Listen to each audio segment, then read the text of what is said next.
करता है ना तो मराठी सीखने का, इधर हमको एटीट्यूड नहीं दिखाने का, समझे ना? मराठीतच बोलायचं. तू काय बोलतो मला मराठी येत नाही?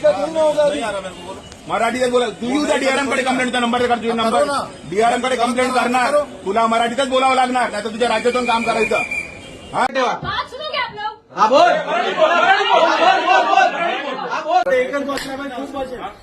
कान पकड. राजसाहेबांची सॉरी आणि मराठी माणसाची सॉरी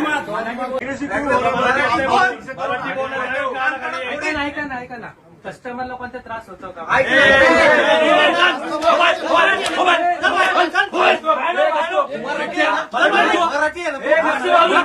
देश भर में मुद्दा जब खत्म हो जाए तो भाषा को लेकर मुद्दा बना लिया जाता है। कुछ ऐसा ही महाराष्ट्र की मराठी भाषा को लेकर और हिंदी भाषा को लेकर काफी ज्यादा डिबेट चल रही है। काफी सारी ऐसी सोशल मीडिया पे वीडियो आ रही है जहां पे मराठी के लोगों, जो मराठी नेता अपने आप को बोलते हैं, वो कोई हिंदी बोलते वाले इंसान को पकड़ के उसको धमका रहे हैं और कह रहे हैं कि मराठी बोल नहीं तो यही मारूंगा।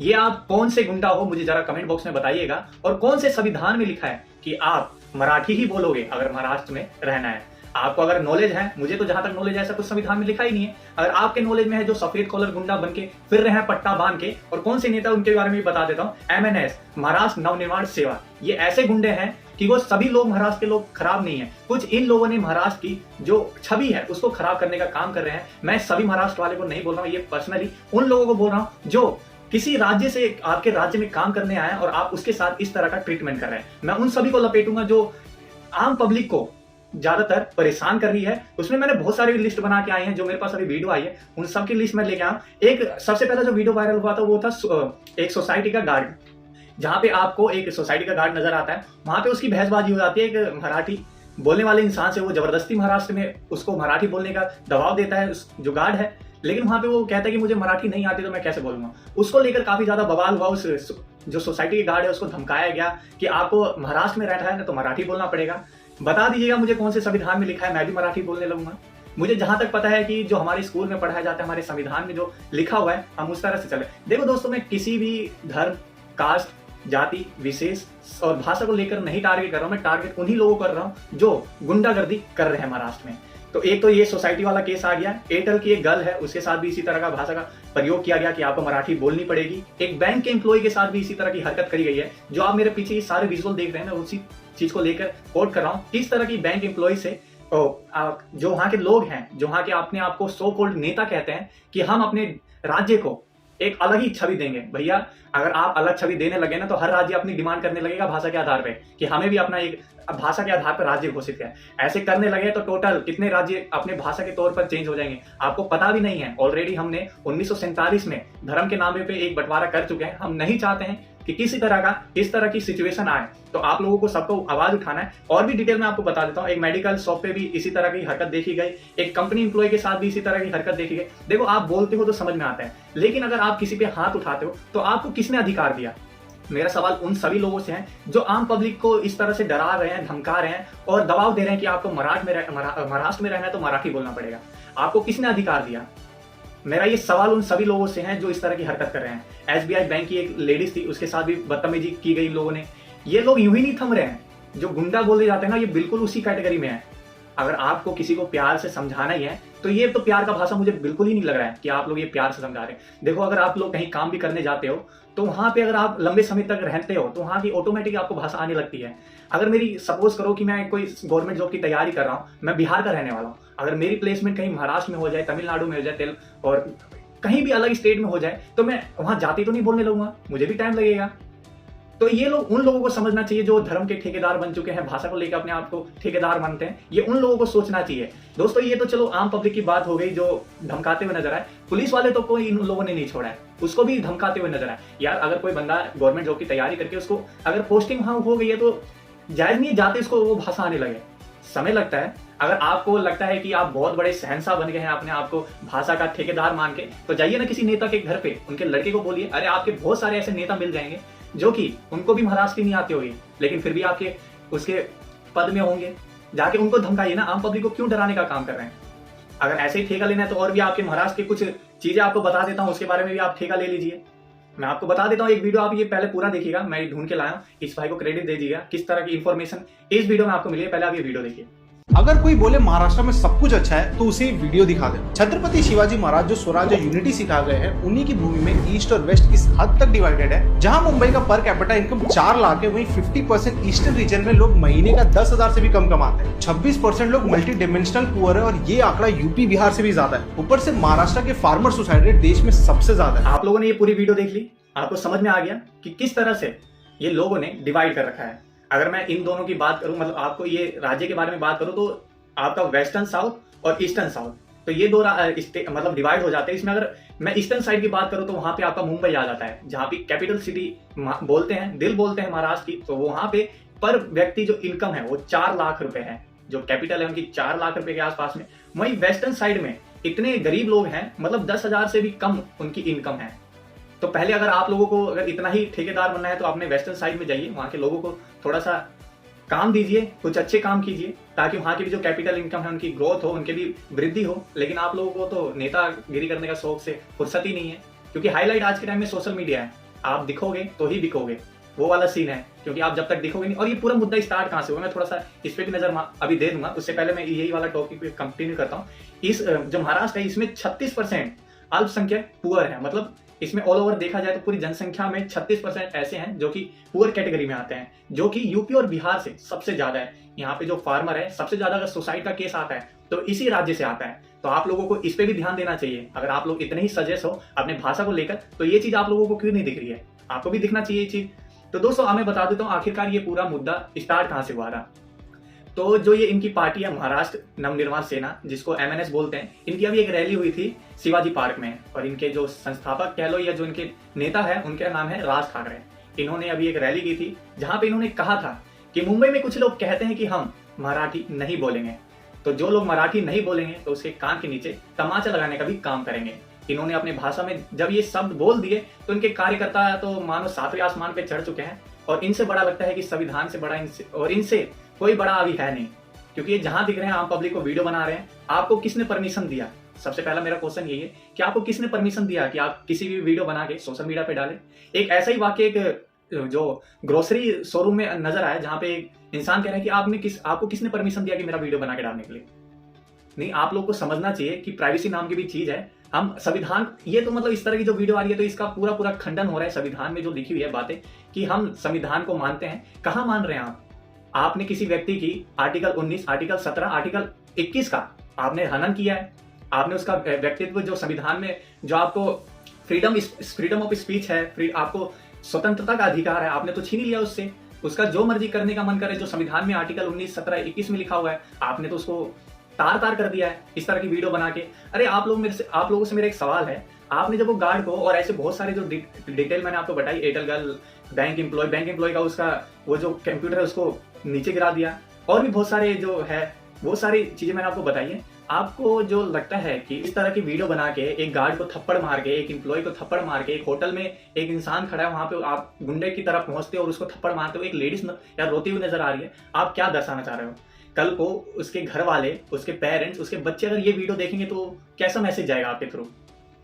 आप भाषा अगर किसी को सिखाना चाहते हैं तो प्यार का जरिया है। देखो, भाषा भारत में बहुत सारी है। जहां तक मुझे पता है कि भाषा भारत में जो संविधान में लिखी हुई है 121 या 122 के आसपास में भाषा हमारे संविधान में है, जिसमें से जो 22 भाषा है उसको हम लोग ज्यादा प्रेफरेंस देते हैं। और ये जरूर कहते हैं कि आप जिस भी स्टेट में जाइए, जिस भी राज्य में जाइए, वहां पे जाने के बाद आप उस भाषा को सीखिए, ताकि जो वहां के कल्चर है, वहां के लोगों को है, उसका दिल से दिल कनेक्ट हो भाषा के थ्रू। भाषा एक माध्यम है, ना कि कंपल्सरी है। ये संविधान में कहीं नहीं लिखा है कि भाषा एक कंपल्सरी आपको सीखना ही पड़ेगा, तो ये बिल्कुल भी नहीं लिखा हुआ है और किसी संविधान में नहीं लिखा हुआ है।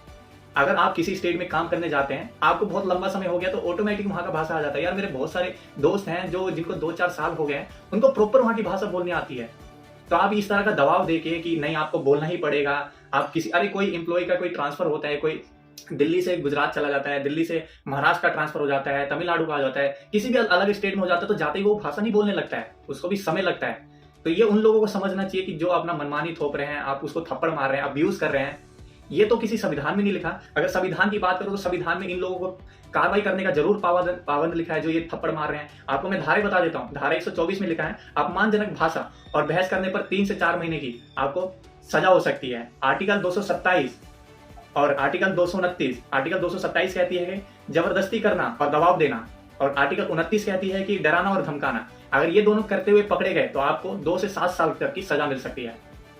तो ये है कानून एक्चुअली जो आप लोग इस टाइम आप आम पब्लिक के साथ कर रहे हो, तो इसको कहते हैं संविधान। और ये तो बात रही संविधान की, संविधान तो ये लोग मान ही नहीं रहे, क्योंकि जब ये पुलिस वाले को धमका सकते हैं तो आम पब्लिक का तो समझो क्या ही हाल होगा।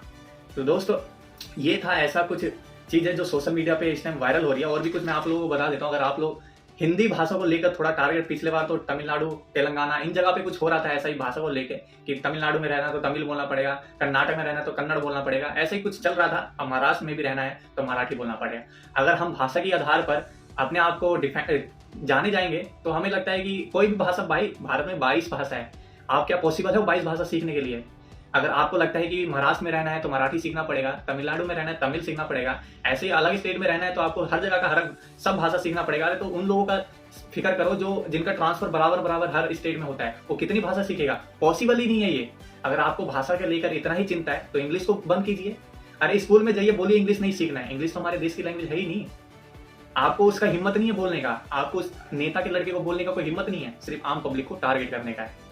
तो मैं ये उन सभी लोगों से सवाल पूछता हूं, अगर आप लोग इतने ही ठेकेदार भाषा को लेकर बनते हैं तो जो आप लोग सॉरी शब्द कह रहे हैं कि सॉरी बोलिए, वो भी तो हिंदी नहीं है, वो भी तो मराठी नहीं है।